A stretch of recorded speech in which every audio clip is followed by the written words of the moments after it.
I'd like to believe that I'm not off my game this morning, but perhaps I am, and I have been since yesterday. You are off your game. You took our coffee mugs to the break room. I did. You're right, didn't I? Came back, and they were empty, and you said, I forgot to put coffee in them. I literally just walked to the break room with empty coffee mugs and walked back with them.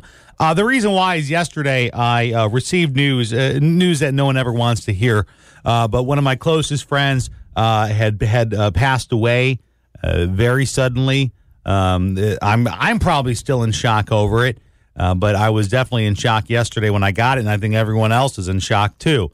It wasn't like, this is one of those sudden cases of someone passing away. I woke up this morning, and I'm not going to lie, I checked his Facebook because I felt like, that was like a dream, right? Like we all dreamt that last night and everything's fine this morning. I literally went to his Facebook page. How do I, in a few minutes, tell people who didn't know about a man named Horacio Ramirez and sum it up? You can't. It's hard. He is one. We go back almost 20 years to college. And here's the funny part. I can't tell you when I met him. Yeah. There's not a definitive moment. He seems like that guy that would just kind of show up in your life. He's just there. Yeah. And he was, and I mean this, one of the funniest he was. guys I ever came in contact with. And he was part radio guy, part comedy writer, part podcaster, part actor. Yeah, he seemed to have tried his hand in all of those things at one point. Stand-up comedy. That was his most recent foray. He had been doing stand-up comedy for a while. Remember how amazing that was? He started doing stand-up comedy. And I remember when we heard that, we were like, oh, that's hard. Oh, I know. We're like, boy, if you thought radio was tough, get in the role of stand-up comedy. But I remember the first time we went and saw him on stage. It was the day AJ found out her grandmother passed away. Yeah. And she was down in the dumps. And your grandmother had cancer, so, we were awaiting the news. Yeah. And we happened to be in Chicago when it happened. And he was always on Facebook and stuff saying, hey, here are my comedy shows. And I said, we're going to come out and see you. He was at Cigars and Stripes in Berwyn, Illinois. Berwyn! And we show up to the show, and one, it put a smile on your face. I was dying. You were dying laughing. That's the first time I had seen him do stand-up. Yeah. And secondly, you know me, I'm a stand-up snob. I'm very interested in the world of stand-up comedy. I couldn't believe he'd only been on stage for like a month. I remember right when he finished, you said to me, you were like, you know what? Give him a couple of years doing this. He's going to be great. I did. I said, man. Because I think all that had him held back was his nerves. Yeah, because we know him, we could tell he was nervous, but he was so funny. So good.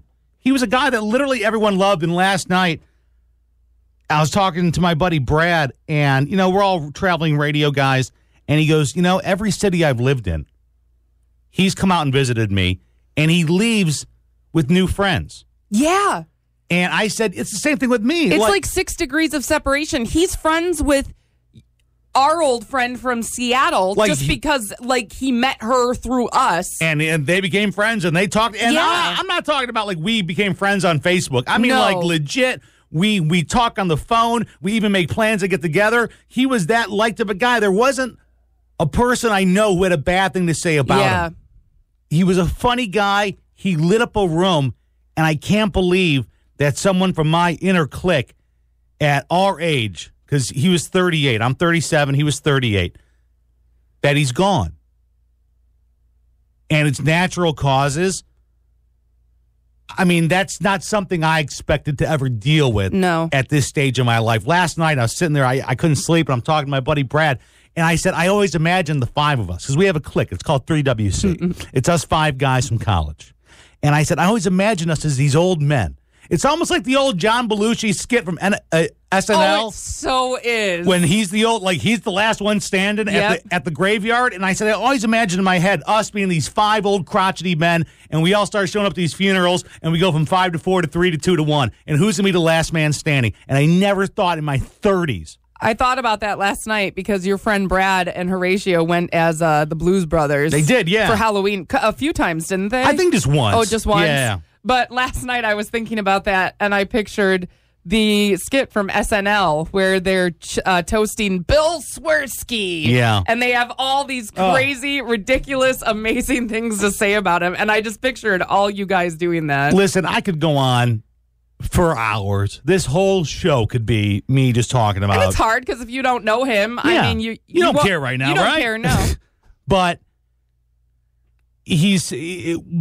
we're down a man this morning, and that's weird to think that I saw him for the last time, that we had our last time together, which, by the way, couldn't be more fitting. It was a month ago when I went home to Chicago because AJ sent me home for my birthday. Yeah, I arranged it with your friends for you guys to go to a Sox game. And we all went to a White Sox game. It was the last time we were all together, and we all saw each other. So, as opposed to going on for hours and hours and hours, a few things are ingrained who he was.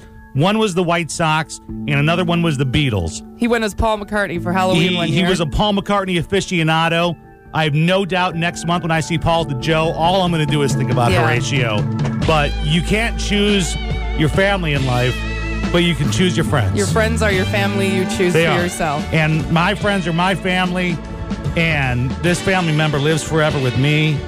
So there you go, single age. We love you. See you on the other side.